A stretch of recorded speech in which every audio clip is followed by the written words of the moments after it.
I guess Christina Sujay is not going to introduce me, so I just I'm here, Laoshi. Did you want me to introduce you? I figured that we have the same introduction, so everyone knows you, and everyone is expecting a good session with you. So I'll just let you get started. Thank you, Laoshi. Thank you, Christina.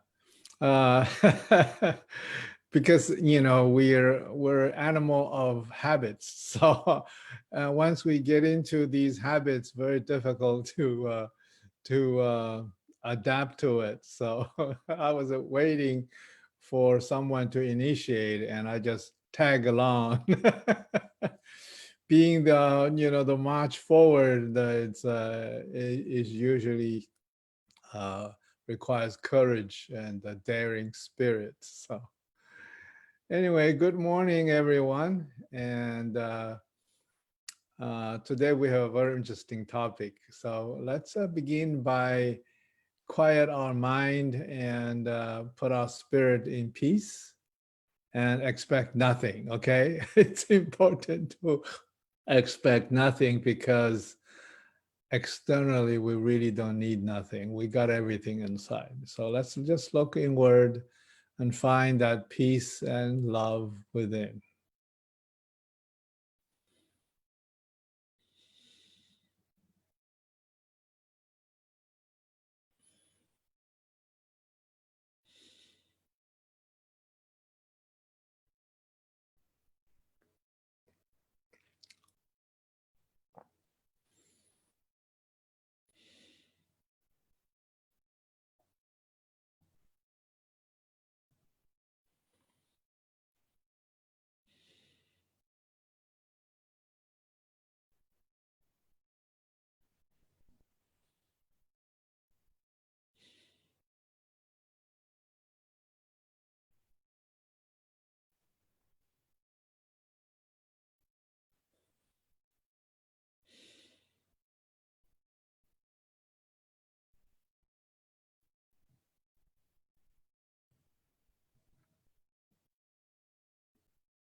Good morning again.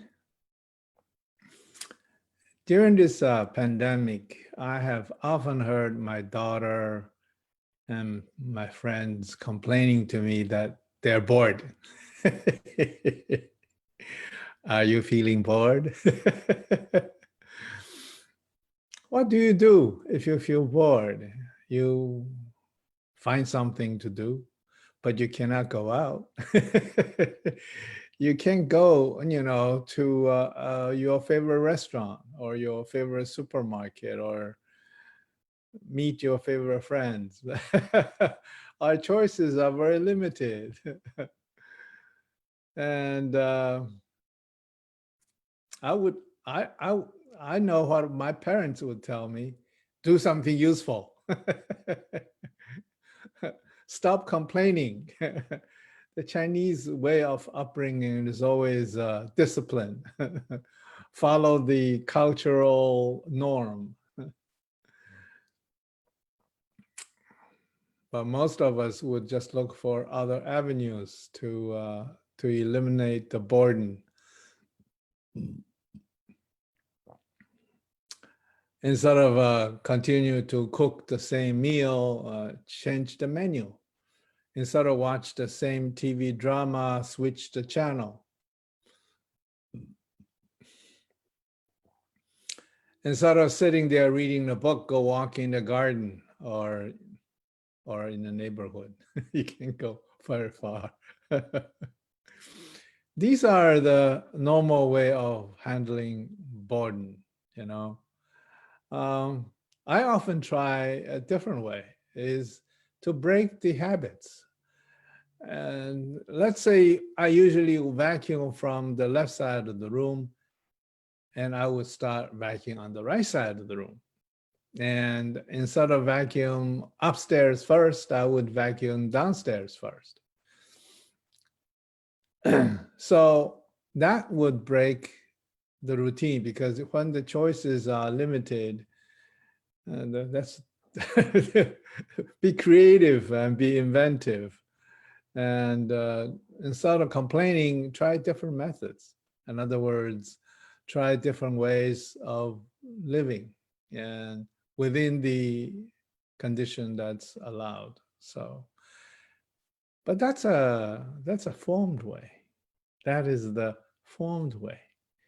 We have to beginning to analyze why we become bored first. See, the time practice is not about squashing our inner desires, our notions, our complaints, and our frustrations, but to accept them and deal with it. So a lot of times, because our Asian upbringing, we always think, oh, I shouldn't that way. I should never complain. I should be a perfect saint.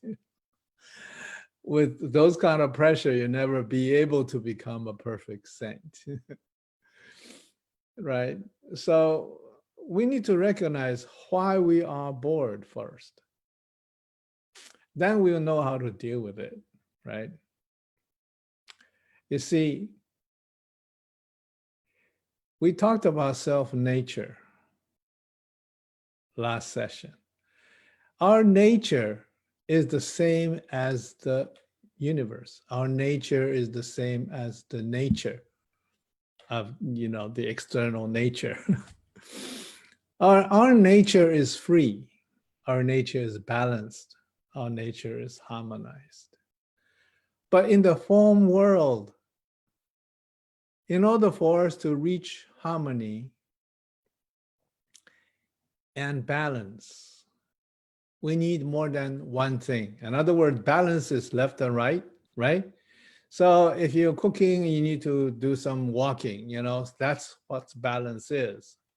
So it's not left and right. There's also, if you're talking about east and west balance, you need to have a north and south balance. You getting the picture? We need to also have, diagonal balance. So instead of 2 things that's balanced, we need 10 things that balance. And the best is to have 100 things that balance. You often heard the word that he lived a colorful life, meaning he had tried many, many different things, meaning his life is more balanced. And our nature also continue to seek freedom. And that's why we put people into jail, to penalize people. And freedom is what we basically seek. Balance is what we seek. So in a limited world, even in an unlimited world, we cannot have 100% balance, right? Can you try every different cars? Date every loving person? Eat every delicious food? I remember when I was in my 30s, I pledged to play all top 100 golf courses in the United States. And 40 years later, I still only played 5. See, in the phone world, we could never get 100%. I mean, I believe that most of you have experienced, no matter how many handbags you buy, how many big houses you live in, how many fancy cars you drive, you're not satisfied. It's because our spirit, our nature seeks harmony, balance, and all. See, all, everything, because we are all. And if we encounter only a partial or only a limited routine, we won't be, our spirit will complain. So if you recognize that, our spirit is unlimited, is free, then you will also recognize there is nothing in the form world will truly make us happy, satisfy our true nature. Be happy is meaning, truly satisfy our nature. I trust that you have periods in your everyday life that you just feel like doing nothing. You're happy daydreaming. You're happy just hang out, doing nothing. That is when your spirit is in peace. Yeah? Is that right? So, I daydream a lot when I was in a pre-T, grammar school and middle school, and I was happy doing nothing, and that's my happiest moment. Of course, during those periods, I have no idea, what the physical world is like, and now, 40 years later, I realize there's no physical thing can actually make me truly 100% satisfied, because my nature is free, is all. It has everything that's created by our nature. Once you recognize that, then what do? The idea, the common sense way, the practical way, is to change our attitude. We all have values, we all have priorities. Most of the female would encounter, do I marry money or do I marry love, or both? Of course, we want everything. For the man, this is really kind of old-fashioned talk. Sorry. For a career, not for a man, for a career decision, we often have to decide we want what interests us or we want higher pay, right? So these are priorities. These are attitudes. Once we have that set, will we be happy? The question is, once you get the higher pay, or once you get the job that interests you, would it make you happy? I mean, 100%, no more complaints. You might find a wonderful boss. You might find a so-so boss. You might find a Oh, bad one. So, yeah, in other words, nothing, not one single thing or two single thing or even five single thing can make us satisfy our true nature. Only when we detached from all these physical world, from the desire and expectation, the attachment to the form world, then we can liberate our spirit. It's that simple. It's that simple. So therefore, they are saying that hard time practice is to eliminate our habits, eliminate our priorities, change our attitude. But then into what level? If I eliminate it, then how do I live on? The fundamental question is equality and all. The fundamental answer is equality and all. Because imagine if you're Buddha or you're God, and you created everything. Everything is the same to you.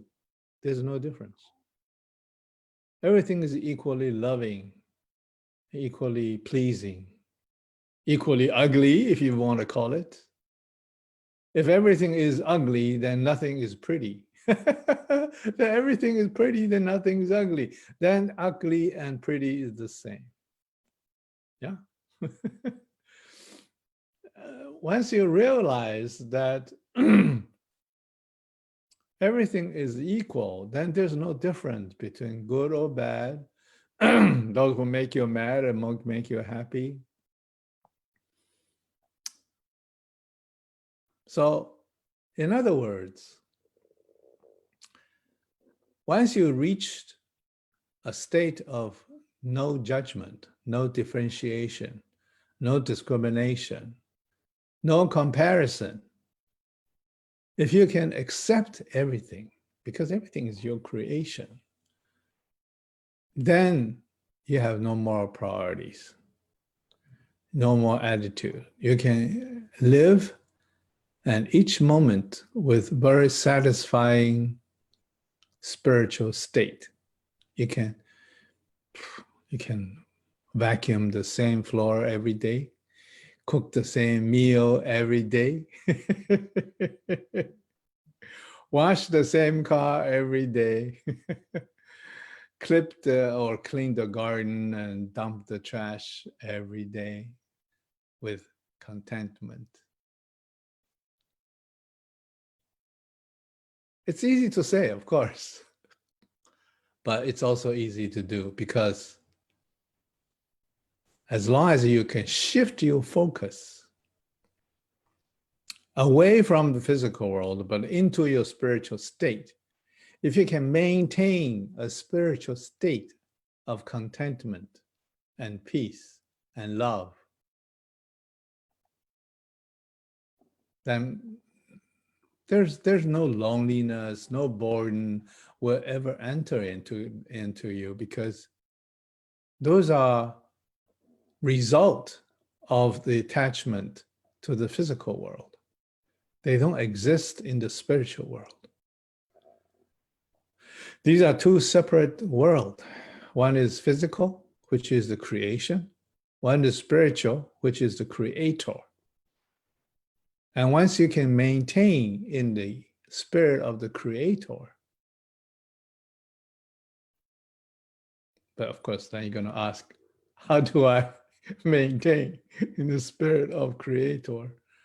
That is not to think about the world of the creation.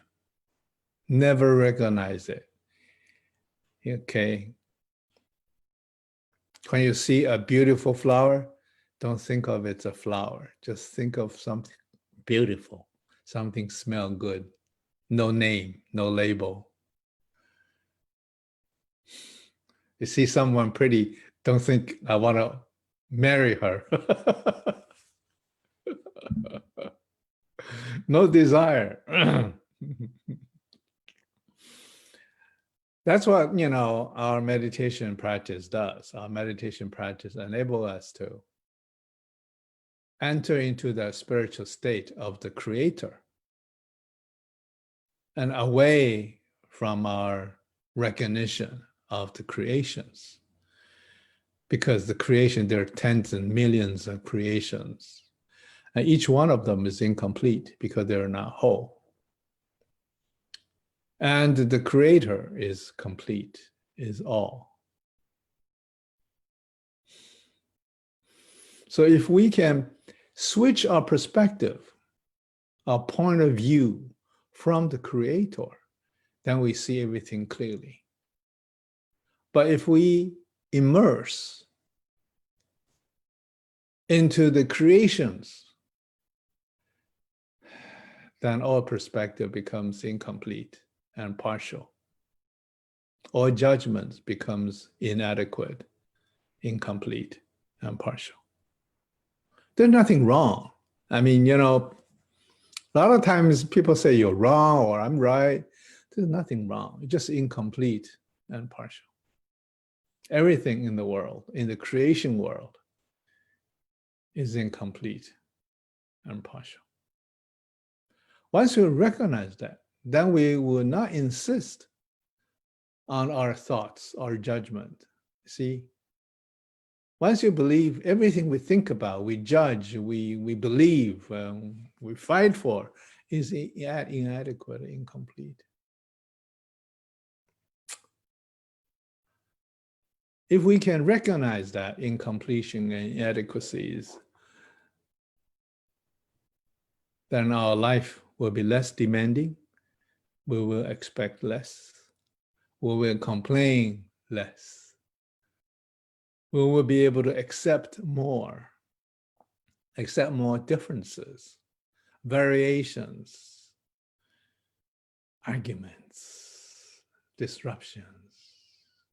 Whatever that comes at us, we'll be able to accept. Then there's no more burden. There's no more, I'm bored. Because you're in a different state of being. And that's what I learned from my Sifu. It's very simple, There's just a wall dividing the creation and the creator. You need to be on the side of the creator and not get into the world of the creations. One side is complete contentment and love. The other side is very confusing with millions of forms. Think about it. One is very pure, very easy. One is very complex. Right? I'm sure, most of our Hatsan practitioners recognize that. But remember, as I mentioned, don't doubt yourself. Don't discipline yourself. Recognize and deal with it. We Asians tend to have too much cultural baggages. We just have too much not to do this and do that. There's a lot of do's and don'ts, during my upbringing. And we need to make sure that we are not, can I say we cannot be affected? We are affected, but we need to somehow grow out of it slowly,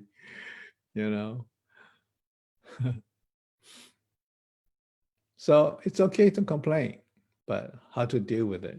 You need to recognize, in summary, we need to recognize the cause.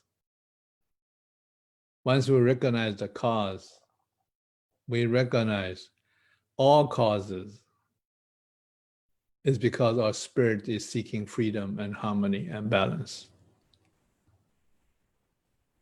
Once you recognize that, then you have that true nature in you. then you know what your true nature is like.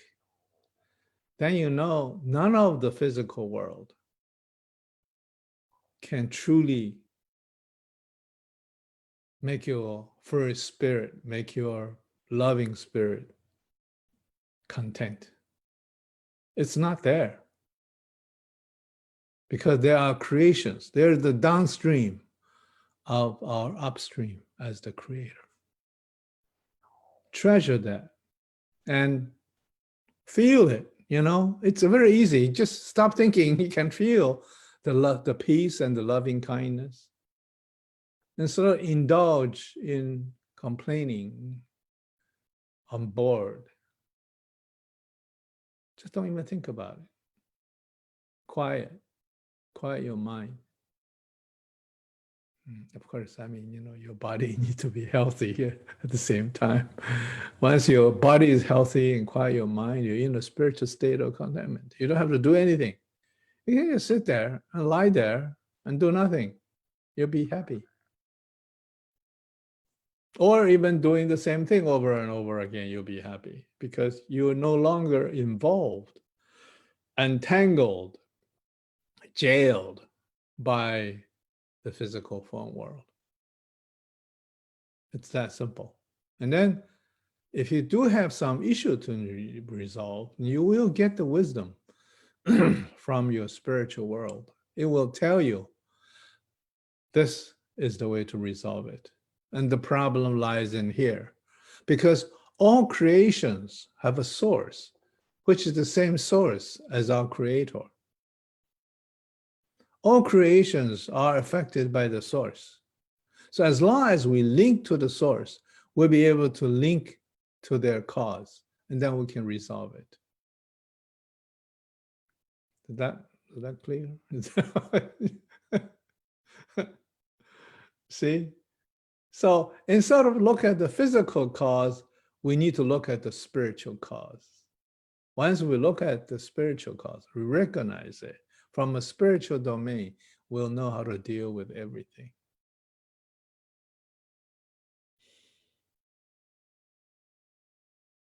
It's that simple. Anyway, I thought, you know, it's a practical issue that we all feel bored. And these are just some simple perspectives for us not to asking too much of ourselves. It's okay to feel bored, but we need to realize the boredom is caused by our true nature and nothing in the physical world can satisfy our true nature. Our true natures have to be liberated from the bondage.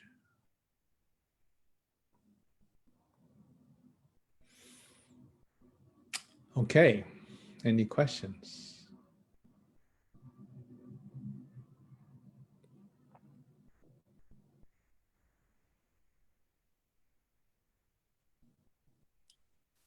Hi, 老师. I don't have any specific questions, but I really do enjoy your analogy of the creation versus the creator. And if looking at things from those perspectives, I think it really helps us kind of stay grounded and center. Kind of like what you have said, it's kind of like a very distinct line between the world of the creation and the world of the creator. And when we look at it from that perspective, that all creations are incomplete, I think it's that recognizing it. It's very important, and I really do enjoy you have pointed that out. So thank you so much. Well, no need to thank me. I just learned everything from Sifu. Sifu use very particular terms and very sometimes kind of mystic terms. It's for us to really munch on it, really munch on it, digest it, come to the revelation. And the way Sifu can teach, so many people with so many disciples, each one with a different recognition, is because he stayed true to the simplest, fundamental, absolute Dharma. And everything is in his teaching. The same term he uses, detached from forms in sync with our heart, can be applied in tens and thousands of ways. And ever since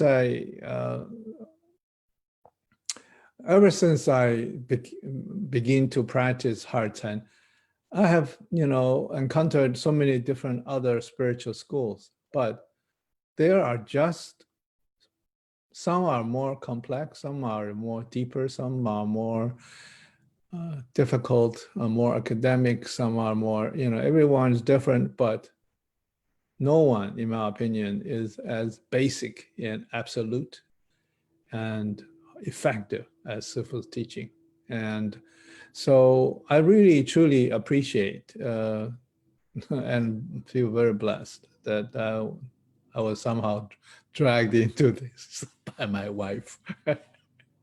Anyway, I just wanted to show appreciation, how wonderful a life that I have had so far, and I appreciate it. Okay, if there's no other comments, let's meditate. And since we talk about true nature, just like last session, let's focus on the heart chakra, but we always begin with the navel chakra. Okay, shall we?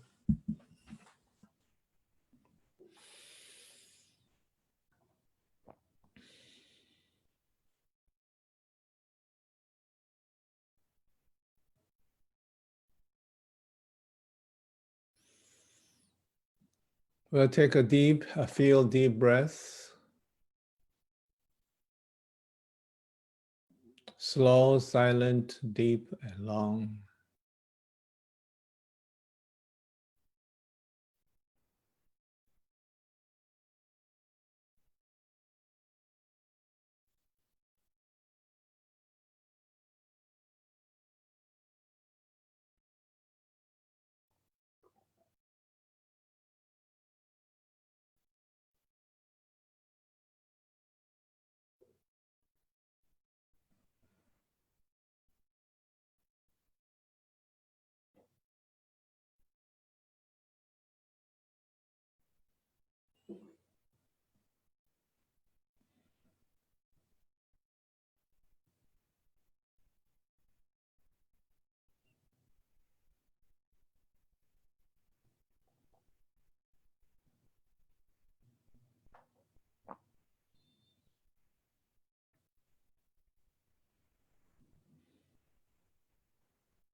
Please just relax and focus on the navel chakra.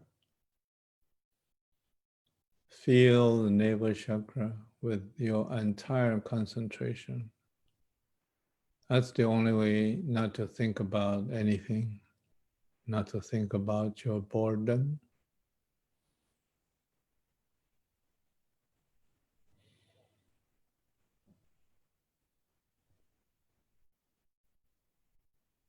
Mhm.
Now you may feel your navel chakra begin to vibrate, and its vibration fill up your abdomen and your chest, your head, your arms, your palms, your legs, your feet. Its vibrational energy or vibrational chi is fill up your entire body.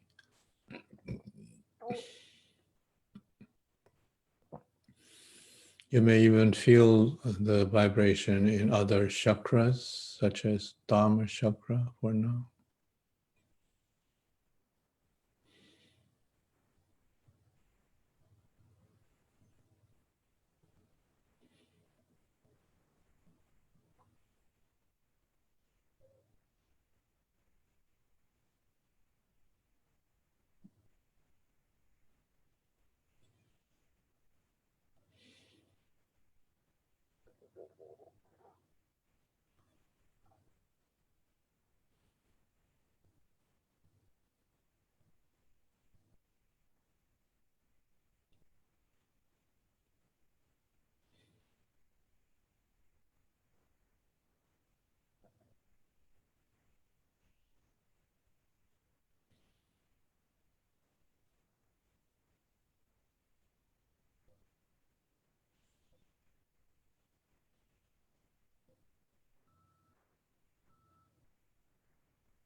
And I see light at the Dharma chakra begin to become larger and larger and enter into the heart chakra.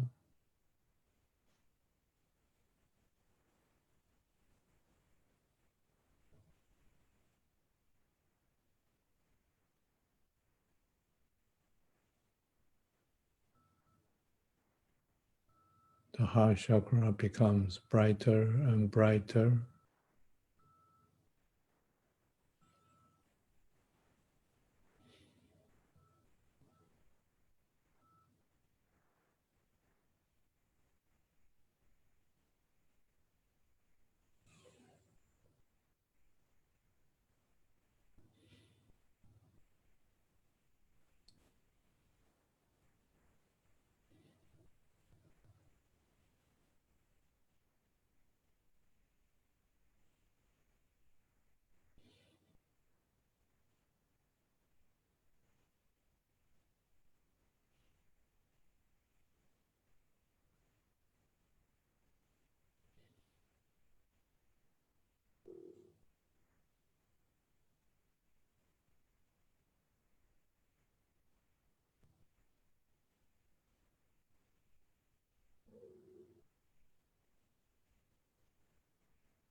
The light in the heart chakra begin to turn from white into gold.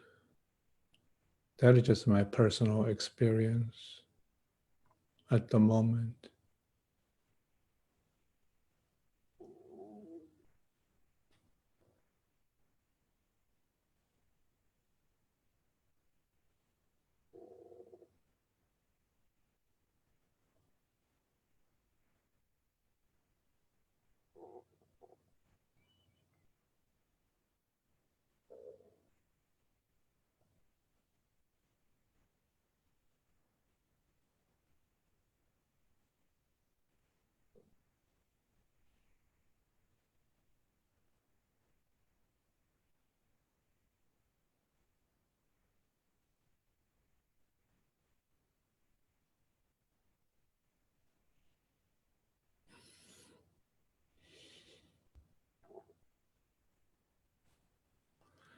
Now, try to penetrate the light into Chanding at your own pace.